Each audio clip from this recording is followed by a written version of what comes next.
And once you have your organizational structure, that will give you the manpower planning way. Because with your organizational structure, you will know how many people you're going to hire for a role. For example, you have a company and you're getting a profit, let's say, of 500,000, and you went and hired 10 people. You went and hired 10 people. Why? Because you didn't have an organizational structure in place. You didn't do your manpower planning well. So as much as possible, you need to make sure that you have your organizational structure so that you have your manpower planning. Now, recently, sorry, I'm going a bit fast because of time. There was a class we attended, and sorry, I'm going to talk about it again. The Igbo model came up. It was part of a discussion, and the class is not even for Nigeria. It's for venture capital creation, and it's abroad. But they brought up the Igbo model. There's a question that they first asked us. Someone spoke about paying the people that are working under you. And we all have this attitude. Once you have a business or you're doing something, there's something called what's in it for me. You're doing that business or you're going into an endeavor because you have something that you want to achieve. Once I'm in a business, I want to achieve something. Once I'm in a business, I want to achieve something. I want to get profit, I want to travel, I want to buy a luxurious home, cars, and so on and so forth. So that's what's in it for me for that business. That's why I wake up every morning, 7 a.m., I go to work, I don't even know when I'm coming back home. Because of that what's in it for me factor. Now, the Igbo model, once we interviewed some people in Kano here, there was something that we noticed that's very bad for business, and that's why we're not getting the right people for the right job that we have for them. Someone employed his ward, and he was paying him 30,000 for almost 3 years. Almost 3 years, he's in a constant salary of 30,000. Every day, I think they will give him, is it 1,000 after business or so? He goes home, 1,000. And this person is making millions of naira in profit, and this guy is seeing it. Please and please, how many of us will say in a business or work that the remuneration is going like this, while we know that the company is getting profit? How many of us will stay? So as much as possible, we need to understand that the laborer is worthy of hire. As much as possible, we need to show them that, yes, this is not my business alone, but we're in it for it together. And that is why the Igbo model is working. Because I never knew that was how they work. They have a timeline for the apprentice. Because once you join them, you automatically become an apprentice, right? And the apprentice, you're going to make sales. They will give you the right to make sales. Once you make sale, they will record it against your name. You have sold 10 tires, you have sold 20 tires. They will be giving you your daily or monthly stipend, but they're recording what you're selling. And based on what you're selling, they will be calculating some percentage of the profit and keeping it for you. After 7 years, they will give you the entire money, and they will allow you to go, and they will bring in another person. That solves two things.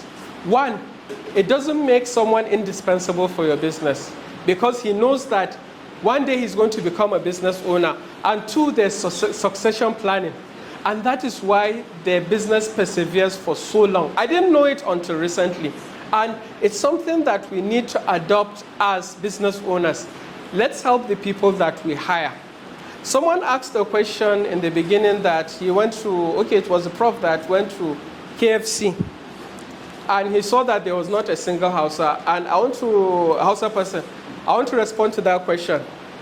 There was, recently, the last 2 years, there was a program that we were called for people living with disabilities and women. It was called employability skills training. We were to train them on becoming employable. We asked them to bring their curriculum vitae to the training. Out of 80 people, only 5 of the curriculum vitae scaled through. 80 people, only 5. Some of them didn't even proofread their curriculum vitae. They will just take it to Business Center, he will type, they will jumble it up. You will not even read your curriculum vitae. And as HR experts, the first thing that we do once you bring your CV is we look at it. If there is any error beyond 20%, you're gone. They only allow for an error rate of 20%. maybe typographical errors or arrangement. 20% is the allowable rate. Apart from that, you're gone. So they remove your CV. Now, the last thing I want to speak about is having the knowledge, the skills, and other abilities for our work. It is no longer that we have degrees and that is what is working for us. No. We must have other skills and abilities that will help us in running our business. The first job I got was in Guarantee Trust Bank. And while we were in interview, I wore a native dress like this. The interviewer just shouted at me and said, why am I wasting their time wearing a native dress while I'm coming for an interview in a bank? He shouted at me, and I said, sorry, sir. That was my reaction. It was involuntary, and I didn't know. That was what gave me the job. Because they knew that if I had reacted in another way, it will affect their customer base. And in the banking industry, they have this saying that they tell us every day, even though it's not correct, the customer is king, the customer is always right. A customer will come and shout for you from morning till night, but you'll have to smile and say, thank you, sir. We hope to see you again. Even though you're not at fault. Even though you're not at fault. So that interview that I had, they tested my emotional intelligence. And that is what we need to test in our people that are working for us. How are they treating our customers? Nowadays, we're in a tight competition with, here we counted almost 6 people that into accessories, phone accessories, and telecom business. 6 people in one gathering. So you can imagine, if you're a POS operator, we have like 1 million in Kano now. So you can imagine, the competition is very stiff. The only thing that will distinguish is the service that we provide to people. And it comes from you, it comes from the people that you hire. So as much as possible, you must employ the people that have not only the knowledge, but skills and other abilities. Ability to work under pressure is a must. Emotional intelligence, must. Communication skills, must. Because if you cannot communicate, there was someone that was in a marketing team. This guy can talk, and he got 3 promotions, we didn't get any. Because he could network with people at a rate that he will just see you at an airport, sit down, before you know it, you'll be giving him accounts. I don't know how he does it, but he did it well. And I think he retired, I think a manager grade or so, and he's there. He's just moving, even though he has